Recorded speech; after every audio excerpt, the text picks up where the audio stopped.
अगर मैं आपसे कहूं कि आपकी स्ट्रैटेजी खराब नहीं है, आपका माइंडसेट आपको बर्बाद कर रहा है, तो शायद आपको बुरा लगे, लेकिन 90% ट्रेडर्स इसी वजह से लगातार प्रॉफिट नहीं बना पाते।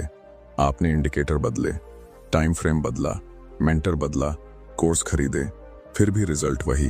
कभी छोटा प्रॉफिट, फिर बड़ा लॉस, फिर रिकवरी की कोशिश, फिर और गहरा ड्रॉडाउन, और धीरे धीरे सेल्फ कॉन्फिडेंस टूटता जाता है। इस वीडियो में मैं आपको वह साइकोलॉजिकल ट्रुथ समझाने वाला हूं जो ज्यादातर ट्रेडर्स कभी स्वीकार नहीं करते। मैं आपको बताऊंगा कि फियर, ग्रीड, ईगो और अनसर्टेनिटी आपके डिसीजन को कैसे कंट्रोल करते हैं।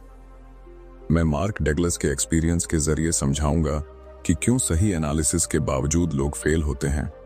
मैं आपको प्रोबेबिलिटी, रिस्क मैनेजमेंट और बिलीफ सिस्टम की वह गहराई दिखाऊंगा जो ट्रेडिंग को जुआ और प्रोफेशन में अलग करती है। बीच में मैं आपको वह सबसे खतरनाक गलती भी बताऊंगा जो अकाउंट नहीं, आपकी पहचान तोड़ देती है। अगर आप सच में समझना चाहते हैं कि मार्केट आपको हराता नहीं, आप खुद को हराते हैं, तो अब ध्यान से सुनिए। सच यह है कि मार्केट आपको फेल नहीं करता, आप खुद को फेल करते हैं। और यह सुनना असहज है, क्योंकि हम सबको यह मानना पसंद है कि हमारी स्ट्रैटेजी में थोड़ी सी कमी है, बस उसे ठीक कर लिया तो गेम बदल जाएगा। लेकिन 90% ट्रेडर्स की समस्या स्ट्रैटेजी नहीं, साइकोलॉजी है। मैं आपको एक सच्चाई बताता हूं। जब कोई नया ट्रेडर मार्केट में आता है, वह उत्साह लेकर आता है। उसे लगता है कि चार्ट पढ़ना सीख लिया, पैटर्न पहचान लिए, कुछ इंडिकेटर समझ लिए, अब पैसा बनना शुरू हो जाएगा। शुरुआत में 2-4 ट्रेड प्रॉफिट दे भी देते हैं। वहीं से दिमाग एक खतरनाक बिलीफ बना लेता है, मैं समझ गया हूं। यहीं से गिरावट शुरू होती है, क्योंकि मार्केट आपको सर्टेनिटी नहीं देता, लेकिन आपका माइंड सर्टेनिटी चाहता है। आप हर ट्रेड में कंफर्मेशन चाहते हैं, एंट्री लेते ही प्राइस आपके फेवर में जाए, ऐसा चाहते हैं। और अगर प्राइस थोड़ा भी उल्टा जाता है तो आपके भीतर बेचैनी शुरू हो जाती है। ध्यान दीजिए, समस्या प्राइस के उल्टा जाने की नहीं है, समस्या आपकी इंटरप्रिटेशन की है। आप उसे पर्सनल बना लेते हैं। आपको लगता है कि आपने गलती कर दी, या फिर मार्केट आपको सजा दे रहा है, जबकि मार्केट को आपके बारे में कोई जानकारी ही नहीं है। मैंने अपने शुरुआती दिनों में यही गलती की। मैं रूल्स बनाता था, साफ लिखता था, यहाँ एंट्री, यहाँ स्टॉप लॉस, यहाँ टारगेट।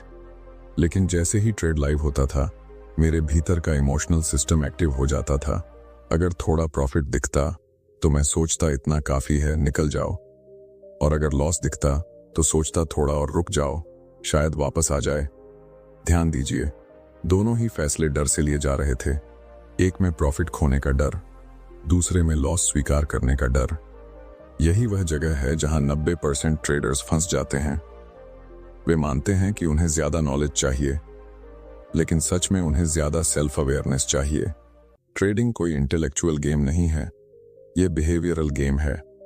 आपको चार्ट समझने से ज्यादा खुद को समझना होता है, क्योंकि चार्ट कभी झूठ नहीं बोलता, लेकिन आपका माइंड हर सेकंड कहानी बना रहा होता है। उदाहरण के लिए, आपने एक ब्रेकआउट ट्रेड लिया, स्ट्रैटेजी के अनुसार एंट्री सही थी, लेकिन प्राइस थोड़ा कंसोलिडेट करने लगा। तुरंत दिमाग में आवाज आई, यह फेक ब्रेकआउट है। आपने जल्दी एग्जिट कर लिया। 5 मिनट बाद वही ट्रेड टारगेट हिट कर देता है। आप स्क्रीन को देखते रह जाते हैं। अब आपके भीतर फ्रस्ट्रेशन आता है। अगली बार आप जल्दी एग्जिट नहीं करेंगे, लेकिन इस बार सच में फेक ब्रेकआउट होगा और आप पूरा लॉस झेलेंगे। यह साइकिल चलता रहता है, क्योंकि आपका माइंड पिछले रिजल्ट से प्रभावित हो रहा है, जबकि हर ट्रेड इंडिपेंडेंट होता है। सबसे खतरनाक भ्रम यह है कि हम मान लेते हैं कि अगर हमने सही एनालिसिस किया है तो हमें सही रिजल्ट मिलना चाहिए। यह स्कूल की कंडीशनिंग है। वहां सही जवाब पर इनाम मिलता था, लेकिन मार्केट स्कूल नहीं है। यहां सही प्रोसेस के बावजूद लॉस हो सकता है। जब तक आप यह स्वीकार नहीं करते कि अनसर्टेनिटी ही मार्केट की नेचर है, तब तक आप हर लॉस को पर्सनल अटैक समझेंगे। और जैसे ही ट्रेडिंग पर्सनल हो जाती है, आपका ईगो डिसीजन लेने लगता है। और ईगो को सिर्फ एक चीज चाहिए, सही साबित होना। लेकिन प्रोफेशनल ट्रेडर को सिर्फ एक चीज चाहिए, रिस्क कंट्रोल में रखना। यह अंतर छोटा दिखता है, लेकिन यही 90% और % के बीच की दूरी है। आपको यह समझना होगा कि लगातार प्रॉफिट बनाना किसी एक बड़े ट्रेड से नहीं आता। यह सैकड़ों छोटे डिसीजन का रिजल्ट होता है और हर डिसीजन के पीछे आपका माइंड काम कर रहा होता है। अगर माइंड डिसिप्लिन्ड नहीं है तो सबसे बेहतरीन स्ट्रैटेजी भी बेकार हो जाएगी। इसलिए समस्या बाहर नहीं है, समस्या अंदर है, और जब तक आप इसे स्वीकार नहीं करेंगे तब तक आप हर महीने नई स्ट्रैटेजी ढूंढते रहेंगे। अब हम समझने वाले हैं कि ट्रेडर्स के भीतर फियर, ग्रीड, ईगो और कंफ्यूजन कैसे काम करते हैं और कैसे वही इमोशनल पेन उन्हें बार बार उसी गलती की ओर धकेलता है। आपने समझ लिया कि समस्या बाहर नहीं, अंदर है। लेकिन अंदर क्या चल रहा है, यह अगर आप स्पष्ट रूप से नहीं देख पाए तो बदलाव संभव नहीं है। ट्रेडिंग में सबसे बड़ा इमोशनल पेन पैसा खोना नहीं है, सबसे बड़ा पेन है कंट्रोल खोना। जब आप स्क्रीन के सामने बैठते हैं तो आपको लगता है कि आप डिसीजन ले रहे हैं, लेकिन सच यह है कि आपके भीतर छुपे फियर, ग्रीड और ईगो डिसीजन ले रहे होते हैं। पहले फियर को समझिए। फियर दो तरह से काम करता है, एक लॉस का फियर, दूसरा मिस करने का फियर। लॉस का फियर आपको स्टॉप लॉस हटाने पर मजबूर करता है। आप सोचते हैं अभी मत काटो, वापस आ जाएगा, क्योंकि लॉस बुक करना आपके ईगो को चोट पहुंचाता है। आप गलत साबित नहीं होना चाहते। मिस करने का फियर आपको गलत एंट्री दिलाता है। प्राइस भाग रहा है, आपने प्लान नहीं बनाया, फिर भी आप कूद जाते हैं। क्यों? क्योंकि आपको लगता है कि अगर यह मूव मिस हो गया तो आप पीछे रह जाएंगे। अब ग्रीड को देखिए। ग्रीड हमेशा बड़े प्रॉफिट का वादा करता है। जब आपका टारगेट हिट होने वाला होता है, दिमाग कहता है थोड़ा और रुक जाओ, और अक्सर वही थोड़ा और आपका पूरा प्रॉफिट खा जाता है। ग्रीड आपको पोजीशन साइज बढ़ाने पर मजबूर करता है। आप सोचते हैं इस बार पूरा कॉन्फिडेंस है, लेकिन मार्केट को आपके कॉन्फिडेंस से कोई मतलब नहीं। फिर आता है ईगो। ईगो ट्रेडिंग का सबसे साइलेंट किलर है। आप मानते हैं कि आपने मार्केट को समझ लिया है। एक दो अच्छे ट्रेड के बाद आपको लगता है कि अब आप रिदम पकड़ चुके हैं, और जैसे ही बड़ा लॉस आता है आपका ईगो उसे स्वीकार नहीं करता। आप रिवेंज ट्रेडिंग शुरू करते हैं। आप मार्केट से पैसा नहीं, सम्मान वापस लेना चाहते हैं, और यहीं अकाउंट टूटता है। कंफ्यूजन भी कम खतरनाक नहीं है। जब लगातार 2-3 लॉस होते हैं आप अपनी स्ट्रैटेजी पर डाउट करने लगते हैं। आप YouTube खोलते हैं, नई वीडियो देखते हैं, नई स्ट्रैटेजी सीखते हैं, हर हफ्ते नया सिस्टम। लेकिन समस्या सिस्टम में नहीं, आपकी इमोशनल स्टेबिलिटी में है। आप प्रोबेबिलिटी को समय नहीं देते, आप तुरंत रिजल्ट चाहते हैं। मैं आपको एक मानसिक पैटर्न समझाता हूं। लॉस हुआ, इमोशनल पेन आया, माइंड ने उस पेन से बचने के लिए एक नया डिसीजन लिया। वही नया डिसीजन अगले बड़े लॉस की वजह बना। यह साइकिल तब तक चलता है जब तक आप यह नहीं समझ लेते कि इमोशन खत्म नहीं होंगे, उन्हें मैनेज करना होगा। ट्रेडिंग में इमोशनल पेन इसलिए ज्यादा होता है क्योंकि यहां फीडबैक तुरंत मिलता है। बटन दबाया और रिजल्ट सामने, और हर रिजल्ट आपके सेल्फ कॉन्सेप्ट को प्रभावित करता है। अगर ट्रेड जीता तो आप खुद को स्मार्ट समझते हैं, अगर हारा तो खुद को अयोग्य समझने लगते हैं। यह रोलर कोस्टर आपको मानसिक रूप से अस्थिर कर देता है। प्रोफेशनल ट्रेडर का फर्क यही है, वह हर रिजल्ट को पर्सनल नहीं बनाता, वह खुद को रिजल्ट से अलग रखता है। लेकिन यह आसान नहीं है। इसके लिए आपको अपने बिलीफ सिस्टम को बदलना पड़ता है। जब तक आप यह मानते रहेंगे कि अच्छा ट्रेडर वही है जो सही प्रेडिक्शन करे, तब तक हर गलत प्रेडिक्शन आपके सेल्फ कॉन्फिडेंस को तोड़ेगा। लेकिन अगर आपकी पहचान बदलकर यह हो जाए कि मैं रिस्क मैनेजर हूं, तो हर लॉस सिर्फ बिजनेस कॉस्ट लगेगा।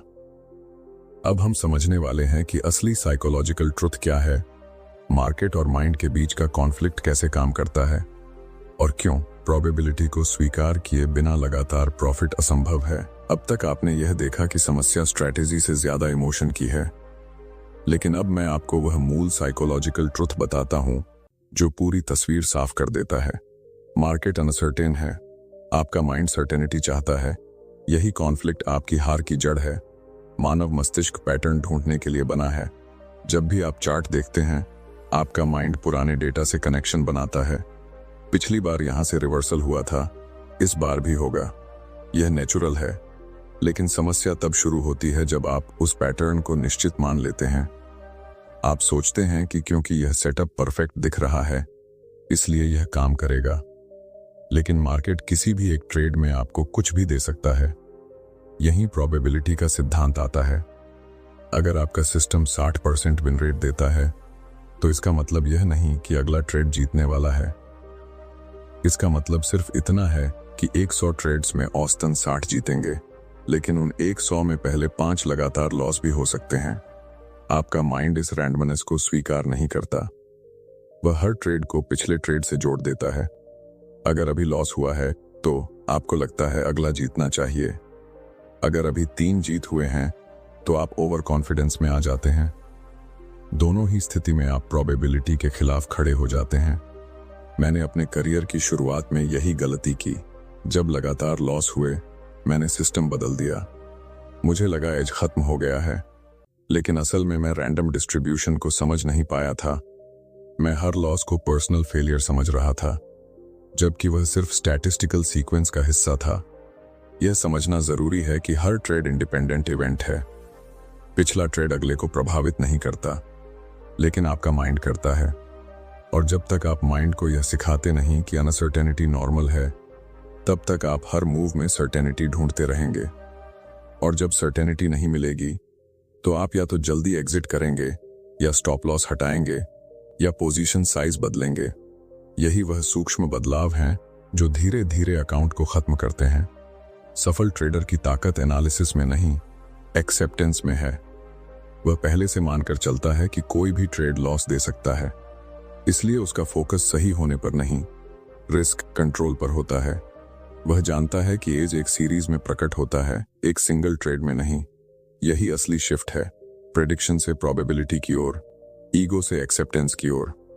अब हम समझने वाले हैं कि इस ट्रुथ को व्यवहार में कैसे उतारें, कौन से सिद्धांत गेम बदलते हैं, और वह सबसे डेंजरस गलती कौन सी है जो ज्यादातर ट्रेडर्स अंत तक नहीं पहचान पाते। अब सवाल यह है कि इस साइकोलॉजिकल ट्रुथ को प्रैक्टिकल बिहेवियर में कैसे बदला जाए, क्योंकि समझ लेना काफी नहीं है। ट्रेडिंग में बदलाव तब आता है जब आपका डिसीजन मेकिंग स्ट्रक्चर बदलता है। पहला सिद्धांत है एक्सेप्टेंस। मैं हर ट्रेड लेने से पहले खुद से कहता था, यह ट्रेड लॉस भी दे सकता है और मैं इसके लिए तैयार हूं। यह वाक्य साधारण लगता है, लेकिन यही मानसिक शिफ्ट आपको इमोशनली स्टेबल बनाता है। जब आप पहले से लॉस को स्वीकार कर लेते हैं तो स्टॉप लॉस हिट होने पर आपका ईगो सक्रिय नहीं होता। आप रिएक्ट नहीं करते, आप रिकॉर्ड करते हैं। दूसरा सिद्धांत है रिस्क मैनेजमेंट को प्राथमिकता देना। अगर आप हर ट्रेड में अकाउंट का छोटा प्रतिशत रिस्क करते हैं तो आपका नर्वस सिस्टम शांत रहता है। जब रिस्क बड़ा होता है तो फियर और ग्रीड ऑटोमेटिक एक्टिव हो जाते हैं। मैंने अपने शुरुआती दिनों में पोजीशन साइज बढ़ाकर तेजी से ग्रोथ की कोशिश की। रिजल्ट क्या हुआ? कुछ बड़े प्रॉफिट, फिर एक बड़ा लॉस जिसने महीनों का प्रोग्रेस मिटा दिया। तब समझ आया कि कंसिस्टेंसी बड़े मूव से नहीं, छोटे कंट्रोल्ड रिस्क से आती है। तीसरा सिद्धांत है प्रोसेस ओवर आउटकम। अगर आपने अपने रूल्स फॉलो किए और लॉस हुआ तो वह सक्सेसफुल बिहेवियर है। अगर आपने रूल्स तोड़े और प्रॉफिट हुआ तो वह डेंजरस बिहेवियर है, क्योंकि वह आपके माइंड को गलत पैटर्न सिखाता है। मार्केट कभी कभी गलत बिहेवियर को भी रिवॉर्ड करता है, और यही वह ट्रैप है जिसमें 90% ट्रेडर्स फंसते हैं। चौथा सिद्धांत है बिलीफ इन रैंडम डिस्ट्रीब्यूशन। आपको यह मानना होगा कि विंस और लॉस एक अनिश्चित क्रम में आएंगे। आपका काम सिर्फ एज को बार बार एग्जीक्यूट करना है। अगर आपका एज रियल है तो वह सीरीज में प्रकट होगा, लेकिन अगर आप हर 2 ट्रेड बाद सिस्टम बदलेंगे तो एज कभी दिखेगा ही नहीं। और अब वह लाइन जिसे आपको गंभीरता से सुनना है, लेकिन सबसे डेंजरस मिस्टेक अभी बाकी है। सबसे खतरनाक गलती है मार्केट को पर्सनल लेना। जब आप सोचते हैं कि मार्केट ने मुझे हरा दिया, उसी क्षण आप प्रोफेशनल से इमोशनल प्लेयर बन जाते हैं। मार्केट न दोस्त है न दुश्मन, वह सिर्फ अवसर और रिस्क का फ्लो है। अगर आप उसे चुनौती समझेंगे तो आप रिवेंज ट्रेडिंग करेंगे। अगर आप उसे प्रोबेबिलिटी मानेंगे तो आप सिस्टमेटिक रहेंगे। अब हम समझने वाले हैं कि इन सिद्धांतों को रोजमर्रा की ट्रेडिंग रूटीन में कैसे लागू करें। एक ट्रेडर की असली कहानी से क्या सीख मिलती है, और कौन से प्रैक्टिकल स्टेप्स आपकी पहचान को स्थायी रूप से बदल सकते हैं। अब बात सिद्धांतों की नहीं, पहचान की है। क्योंकि जब तक आपकी पहचान नहीं बदलती, आपका बिहेवियर नहीं बदलेगा, और जब तक बिहेवियर नहीं बदलता, रिजल्ट स्थायी रूप से नहीं बदलेंगे। मैं आपको एक छोटे ट्रेडर की कहानी बताता हूं। वह टेक्निकल एनालिसिस में अच्छा था। उसका सिस्टम 55 से 60% विन रेट देता था। 6 महीने में उसने अकाउंट डबल कर लिया। लेकिन धीरे धीरे उसके भीतर एक नया बिलीफ बन गया, मैं मार्केट को समझ गया हूं। उसने पोजीशन साइज बढ़ाना शुरू किया। एक बड़ा लॉस हुआ। उसने सोचा रिकवर कर लूंगा। अगला ट्रेड प्लान के बिना लिया, फिर लॉस। 2 हफ्ते में पूरा अकाउंट खत्म। गलती कहाँ थी? सिस्टम में नहीं, मार्केट में नहीं, उसकी पहचान में। वह खुद को रिस्क मैनेजर नहीं, प्रेडिक्टर समझने लगा था। अगर आप लगातार प्रॉफिट चाहते हैं तो आपको रोजाना कुछ कठोर प्रैक्टिस अपनानी होंगी। हर ट्रेड से पहले रिस्क तय करें। एंट्री से पहले यह तय करें कि कितना खो सकते हैं। हर ट्रेड के बाद जर्नल लिखें। सिर्फ रिजल्ट नहीं, अपनी इमोशनल स्टेट भी। उस समय क्या फील हुआ, क्यों एग्जिट किया, क्या आपने रूल्स फॉलो किए। कम से कम 20 से 30 ट्रेड्स तक सिस्टम न बदलें। एज को प्रकट होने का समय दें। और सबसे महत्वपूर्ण, खुद से रोज पूछें, क्या मैं सही साबित होने की कोशिश कर रहा हूं या मैं रिस्क मैनेज कर रहा हूं। यही वह शिफ्ट है जो 90% और 10% को अलग करती है। ट्रेडिंग पैसे कमाने का शॉर्टकट नहीं है, यह सेल्फ मास्टरी का प्रोफेशन है। यहां आपका सबसे बड़ा प्रतिद्वंद्वी मार्केट नहीं, आपका अपना माइंड है। अगर माइंड डिसिप्लिन्ड है तो एवरेज स्ट्रैटेजी भी काम कर जाएगी। अगर माइंड अस्थिर है तो बेस्ट स्ट्रैटेजी भी बेकार हो जाएगी। इसलिए आज एक निर्णय लीजिए। आप ट्रेडर बनना चाहते हैं या प्रोफेशनल रिस्क मैनेजर? क्योंकि दोनों की पहचान अलग है।